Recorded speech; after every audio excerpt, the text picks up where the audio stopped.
Hallelujah, praise the lord. ప్రభువైన యేసుక్రీస్తు నామములో మీకు అందరికీ వందనాలండి.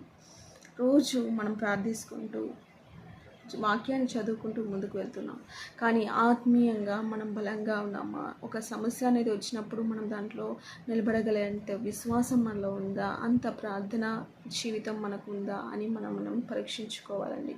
అవును, మన ముందు ఎన్నో పోరాటాలు, ఎన్నో కష్టాలు, భవిష్యత్తులో ఎలా ఉంటుందో, ఎలా ముందుకు వెళ్తామో అనేది మనకు తెలియకపోవచ్చు. కానీ ప్రతిరోజు ఒక వాక్యం బైబిల్ సెలవిస్తుంది, స్తుతించడం వలన తన రక్షణ మార్గంను అతడు సిద్ధపరుచుకుంటున్నాడు అనేసి. అంటే మనము దేవుని స్తుతించడం వల్లే మనకు ఒక రక్షణ కవచాన్ని మన జీవితానికి మనమే తయారు చేసుకుంటున్నామంట. అంటే మనకు ముందున్నటువంటి ఆపదలు ఏంటో మనకు తెలియదు, కానీ వాటన్నిటిలో పడకున్నట్టు, ఆ యొక్క సమస్యల్లో మనము మునిగిపోకున్నట్లు మనం ముందుగానే మనకి ఒక నూతన మార్గాన్ని, మనం రక్షించుకున్న ఒక మార్గాన్ని మనము సిద్ధపరచుకుంటూ ఉన్నామంట.